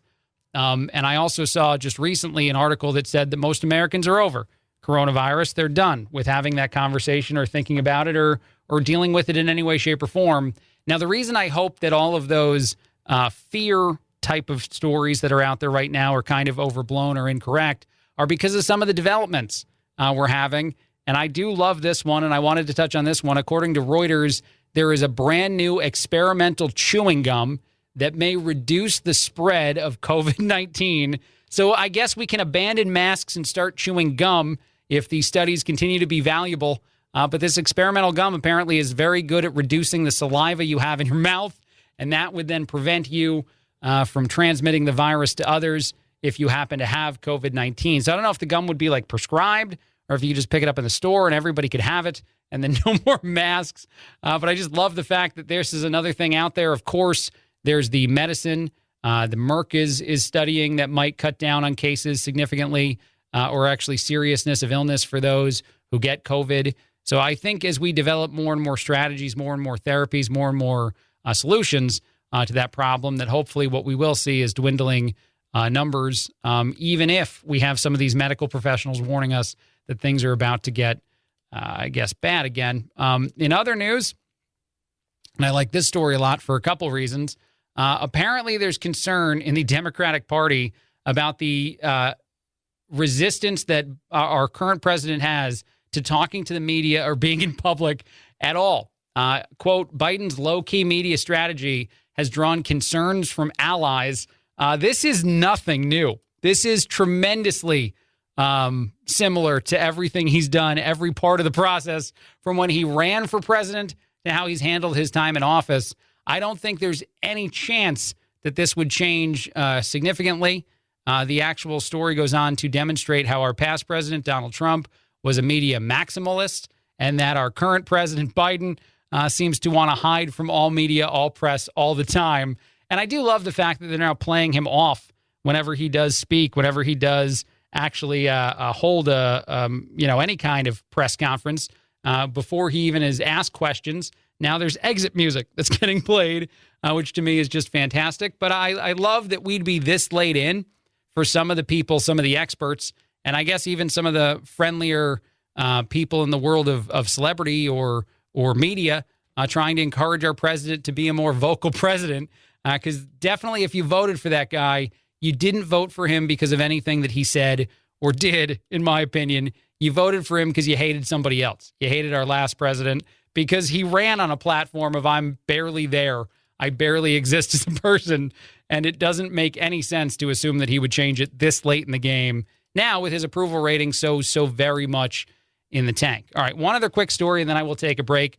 And I'm going to tell you this story because of how, amused it made me, but it's certainly going to be an off-the-beaten-path news story for you because it involves a man in Turkey. This Turkish man was trying to frame a dog. This is all real. So apparently in this town, there's a stray dog that's tremendously popular, has a social media following. People love this dog. The name of the dog is Boji, I believe. And this one older guy who I guess rides the same train as this celebrity stray dog, hates the dog so much that he brought on poop. Somehow he acquired dog poop, brought it onto the train, and tried to frame the dog to get him kicked off of the train. Again, a celebrity dog. There is a video. Police were involved. They cracked the case. I don't know if there was a trial of some kind, but the man is now, I think, banned from the train because he tried to frame an animal that's beloved by many people in the area. This shows how crazy. I know I'm kidding. I know this story is tremendously a joke. It's a real story. It's not a joke in that sense. But it shows how divided we can be to have one person, just mad at the Twitter account of a stray dog and the amount of people on a train that love it so much that he'd want to frame it for going to the bathroom on the train so that it would get kicked out and have to live on the street again and not be on the train at all. That is, I don't even know what we call that because that's not a Karen. That's not any of the things that we use.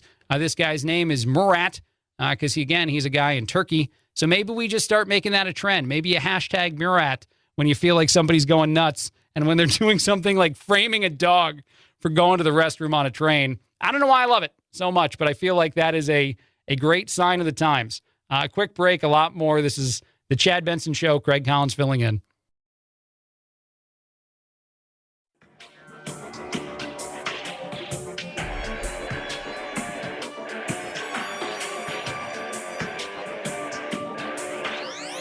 Warning, no snowflake zone.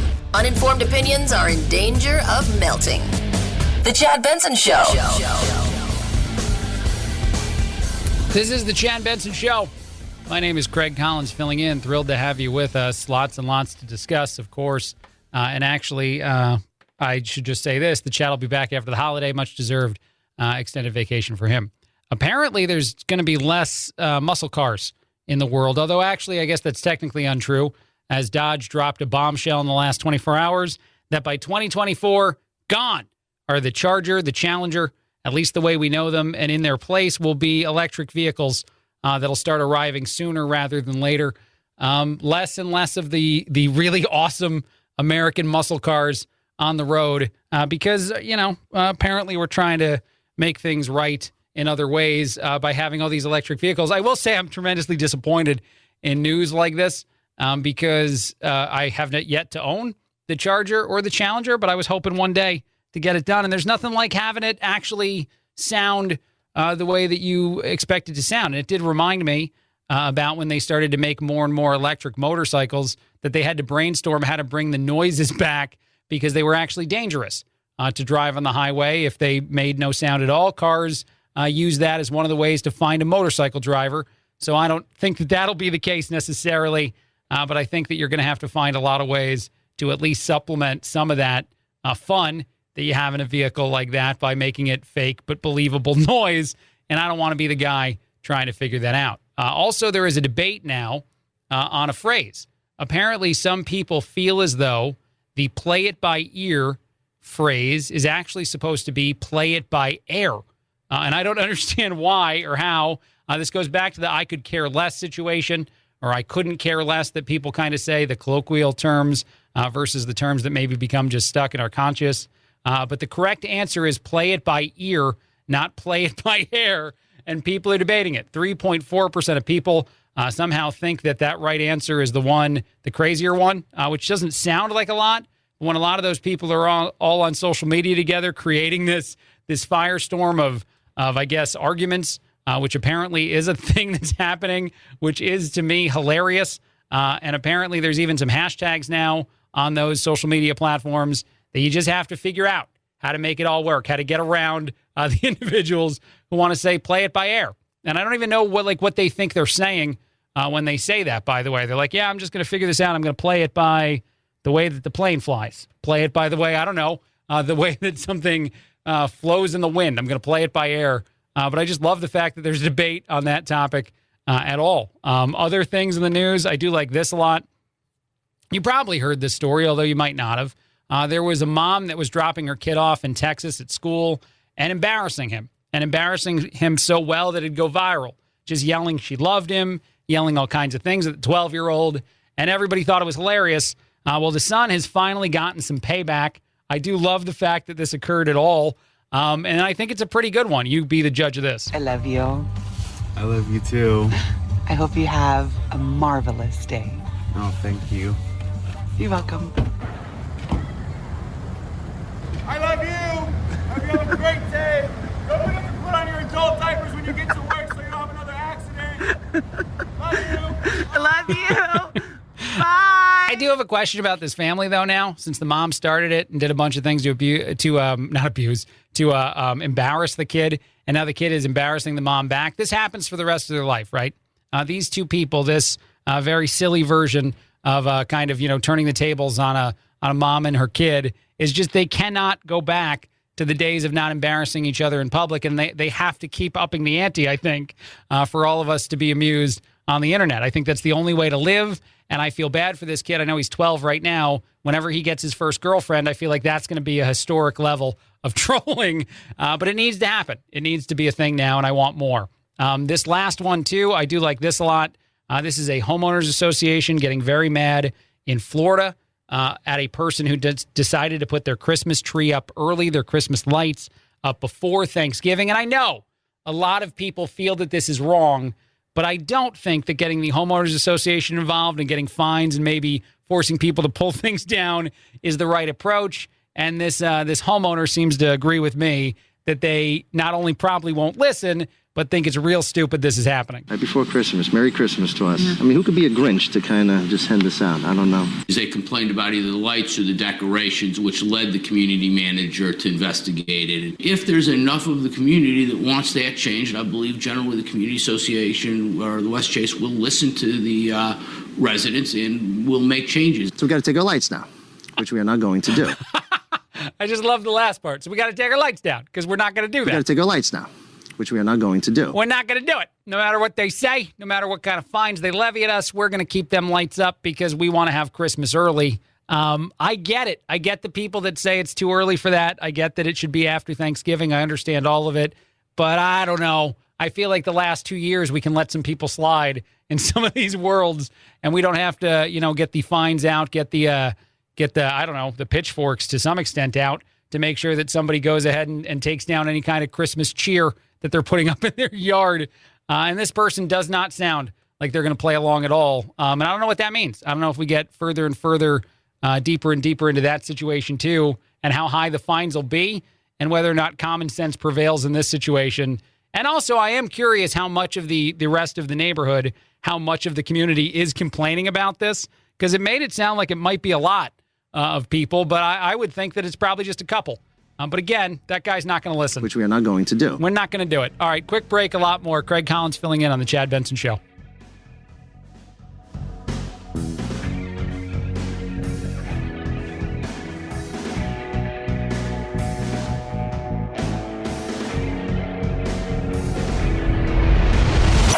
The Chad Benson Show.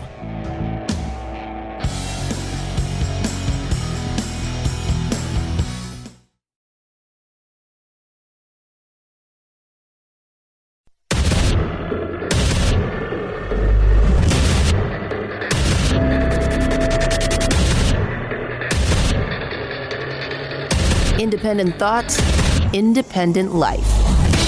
This is Chad Benson. This is the Chad Benson Show. My name is Craig Collins filling in. Happy to have you here. Chad will be back after the holidays. Extended vacation for him. Well deserved. Kyle Rittenhouse spoke to Tucker Carlson last night. Some of the interesting things that were talked about include the fact that our current president, a couple different times, labeled Rittenhouse a white supremacist, and that is something that Rittenhouse will probably take legal action on, which will be very, very interesting to see how that plays out. I know a lot of people will be donating to the campaign, to the legal funds that would be going after the president for this. But Rittenhouse, in very legal terms, kind of set the issue. What did you make of the President of the United States calling you a white supremacist? Mr. President, if I could say one thing to you, I would urge you to go back and watch the trial and understand the facts before you make a statement. That's not a small thing to be called that. No, it's actual malice, defaming my character for him to say something like that. Defaming my character for saying something like that. That could be a defamation lawsuit, to say the very least. Rittenhouse also spoke about his future, the fact that he'd like to just go to school to learn how to be a nurse or maybe something else, maybe go into law. And he's worried if he's going to be capable of doing that. I'm hoping I can live a quiet, stress-free life and be free of any intimidation or harassment and just go on with my life as a normal 18-year-old kid attending college. So you're going to go to college? I am in college. I'm a student at Arizona State University. What I mean, are you going to go to campus? And I think I am. I want to. It's a lot of things we have to look into, so I don't know for sure yet. But I do intend on going in campus and pursuing a career in nursing. I may change it. I've been looking into law. I may want to become a lawyer. I haven't completely decided yet.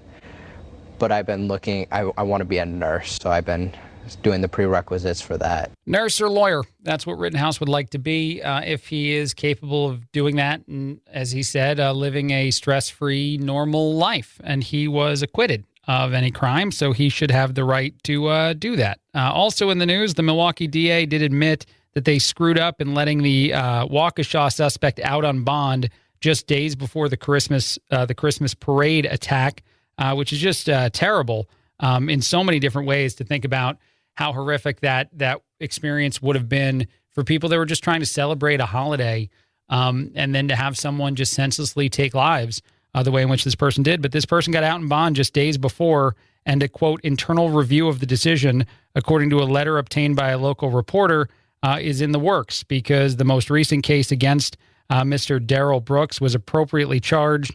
The office said, noting that on November 5th, the office charged Brooks with second-degree reckless endangerment of endangering safety, a felony, bail jumping, battery, obstructing an officer, and disorderly conduct.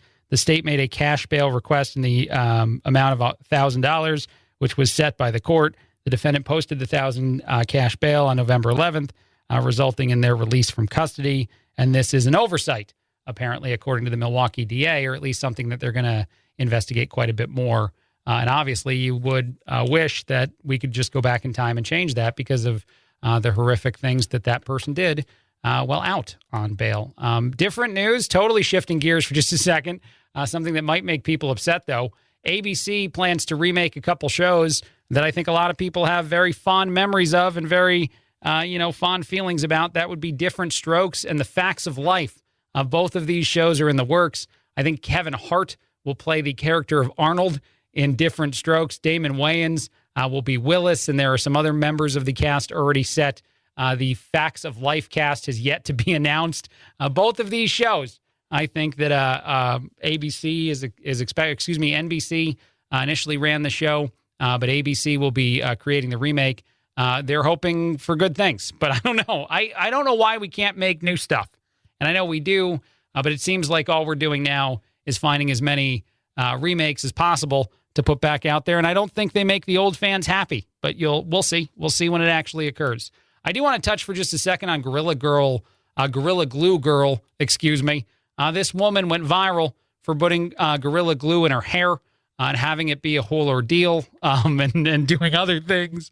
Now she's a rapper, apparently, and she's dropped a song about her experience, and she's hoping for that to do very well. I haven't seen it pop up on many of the Billboard charts yet, but I haven't checked today because I don't want to know. If it's up there, I just don't want to know. But if you'd like to hear just a little tease to see if it's your kind of thing, this is the rap song created by the viral sensation, not viral for music talent, of Gorilla Glue Girl. My hair, it don't move my hair.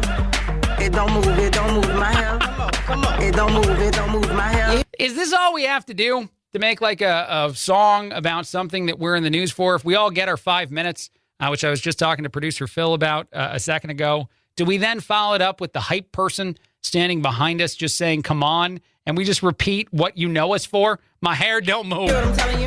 It don't move my hair, my hair, my hair, my hair, my hair. You know, Nicki Minaj was requested to be on this too. She's a famous singer, if you don't know who that is, which is fine. And she said no. She said she didn't want to appear on a record with Gorilla Glue Girl, and I don't blame her. One last thing that I like a lot. Two more. Let's do two more topics, and then we'll take a break. This first one is a racehorse in Japan. That's a very off-the-beaten-path topic, but I feel like this could really goose the world of racing, horse racing, if we did more of this. It's got a unique name, a name that apparently is very hard to say in Japanese because it's a tongue twister, but the name is essentially Sumomo Momo Momo Momo Momo, and I'm pretty sure I said that right with the right amount of mo's, and if you just, smacked your radio, it was not having any issues. That's really the name of the racehorse. It's a tremendously long name, like supercalifragilisticexpialidocious kind of thing. And I would love it if all the horses had names that ridiculous moving forward, because I think I would definitely watch the next round of horse racing. I would watch the next, any of the events, to be honest, to hear just name after name that is obnoxiously long in the process. I would be there for any of those things because I think that it's a way to make that sport a lot more fun. Because right now, as you can tell, maybe by the lack of me dropping the names of the Kentucky Derby or the Preakness, that I'm not much of a horse race watcher. But if you had to watch just one professional broadcaster struggle through some Momo, and I think I got it right again, and a bunch of other names like it, I mean, that is a treat in and of itself. I don't even care who wins. I don't even care what bet I place, because really that's not what it's all about. All right, one last one. This is a guy that got banned from an all-you-can-eat buffet in China because apparently he eats too much food. The guy has been told to never come back, and local news even reported on him and the ban. It's at a seafood establishment there. I guess the guy eats a lot of food, though, so much so that the restaurant would go completely out of business if it had to keep feeding this one guy.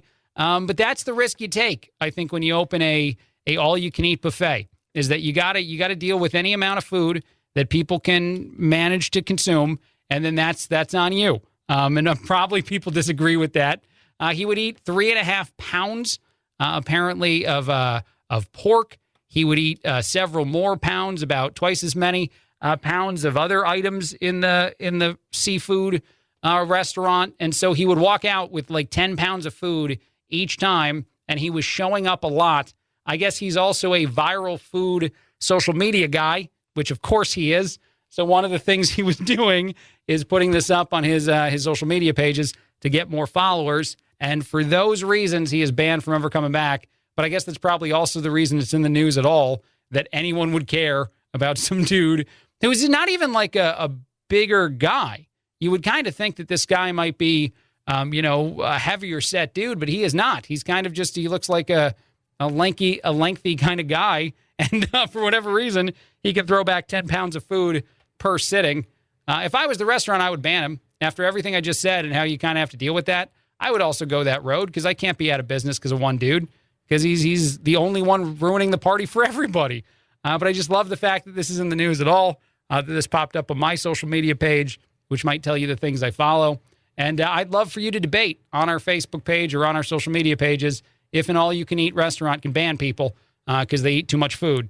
Or is that against the rules? Is it kind of like when you show up at like a Dunkin' Donuts and they're out of donuts that never makes sense? Is this the same thing? A quick break, a lot more. Craig Collins filling in on the Chad Benson Show.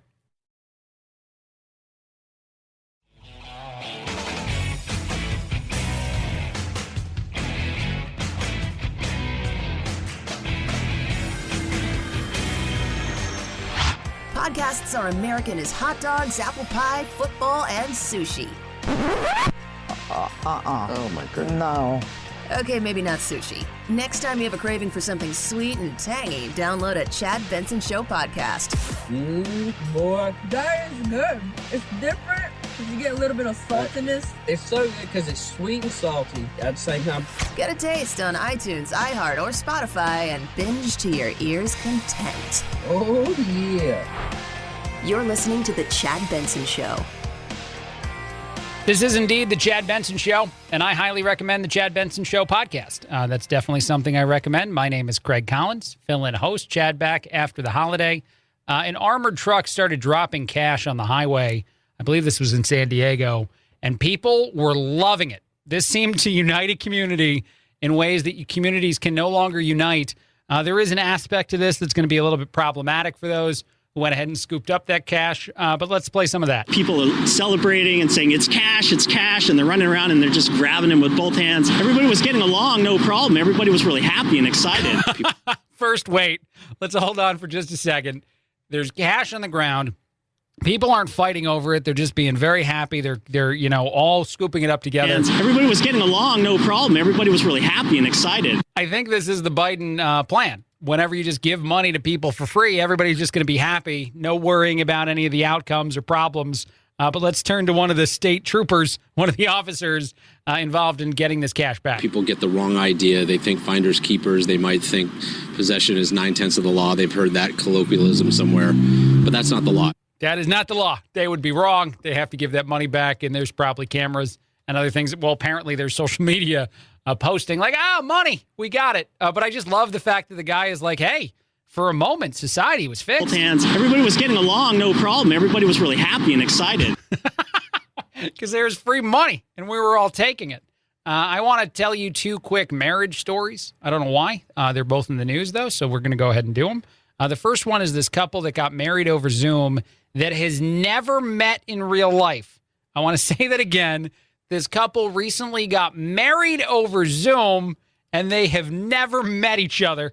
I don't know why this is a thing that would occur. I don't know what it would be, why you would feel good about this, what it would be like to be these people is what I was going to say, and how you even tell this story in the future when I assume the plan is eventually to meet each other. I got married to my husband who lives in America over Zoom, even though we haven't met in person yet.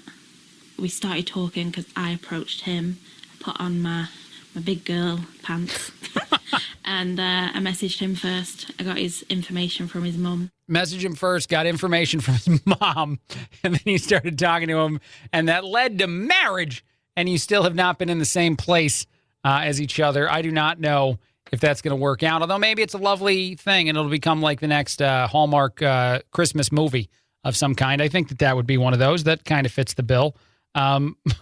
Moving on, the perfect wedding. This is the other wedding story I have for you today. I don't know. It's the holiday season. Maybe you feel like a wedding is around the corner. But apparently the perfect wedding involves 56 guests exactly. It takes place next year, hopefully when things are fully and officially totally calmed down. And it would be on a beach. Apparently that's the last of the settings. You do it in the summer. I don't know how they came up with this, but I guess there was a poll of about a few hundred Americans. It's not a super significant amount of people. And the outcome was that a 56-person wedding on a beach, followed by a castle and a church, by the way. So anybody that feels like you got to have the church component, you got to have the priest there, don't worry. It's all going to be part of it. It's all the dream wedding. You're going to do multiple ceremonies. That doesn't sound like a dream to me at all. 2/3 of Americans also said it's a good way to trim the fat on a guest list to do a destination wedding, to go somewhere where, anybody that's not going to put in the effort probably doesn't care enough to be there for your special day. I love that. I love that take, and I don't know if that's something that'll ever work or something that you would want to try, but it's just so odd to say definitively with actually probably no real scientific backing on that, and probably the next study immediately disagreeing with it. But for right now, in this moment, I can tell you that the most recent data we have says 56-person exactly wedding on a beach, followed by a church and some other stuff, is the way to go. Do not ask me in an hour or a day to tell you that same advice. Just live with it right now and never turn back. Taylor Swift has set another record in the world of music. She won a bunch of awards the other night. I don't know if anybody really cares about that stuff. But Taylor Swift now has the record for the longest ever #1 single in our country. This beats a lot of, I think, look, I don't know. I don't want hate from the Taylor Swift people. I don't know how many Taylor Swift fans listen to the show, but it feels like the things she's now in front of are more valuable things. And I know that the song that she performed for 10 minutes, which she did on Saturday Night Live as well, which is apparently about actor Jake Gyllenhaal, which probably doesn't make him feel good at all. But the 10-minute version, All Too Well, is supposed to be one of the best songs that Taylor Swift has ever written. And a lot of people love Taylor Swift. I, at times, have admitted that I enjoy a good amount of Taylor Swift music. But when you're better, when you're the record holder, instead of Don McLean's American Pie, instead of the Beatles' Hey Jude, I feel like something has gone wrong in our society. And I know the Beatles can't fix the problem. I know we can't go back and get to a world where there's a 10, 12, 15-minute version of those songs. But it just doesn't seem right that Taylor Swift and All Too Well now holds this record as well. But again, I guess I'm now begging for the hate from the Taylor Swifties to come after us on this show, which is good that I won't be here after a couple days. The chat will be back on Monday. It just seems wrong. And I'm not saying that she's not talented. I just feel like this is not right. And maybe I'll change my mind years from now when Taylor Swift is, a nostalgic thing, like probably the Don McLean song of the Beatles. It just seems like we should do better. I don't know. I hope the Gorilla Glue Girl doesn't wind up taking the #1 spot at some point in the future, because then I think I'm just done with music. I think I'm just done with everything. And I think I'm just gonna retire. I don't know. I don't know what I'll do. I'll figure it out. I do want to tell you this real quick too, and I'll try to do these rapid fire because we're running out of time here. There is apparently a how-to guide for how to fry a turkey without burning your house down. I do like this a lot, and I don't know how many people deep fry a turkey. I've never tried to do it. I've never been tempted enough to cook anything really for Thanksgiving, so I'm probably the wrong guy to go into this road. But if you want the tip, it does exist. It is out there. There is a missionpossibletf.kindful.com website that has been created by Tracy Lawrence to go through all these 16 different steps to not burning your house down. The most important one, location is what I'll tell you. If you're going to deep fry a turkey, you don't want to do it on, say, like a wood deck, I guess is one of the tips on here. They're not all going to be home run tips, but they're all going to be valuable tips for anybody doing this a first time. Because I'm also the kind of cook that would burn my house down on a one-off deep frying of a turkey. All right. This has been Craig Collins filling in on the Chad Benson Show. Quick break.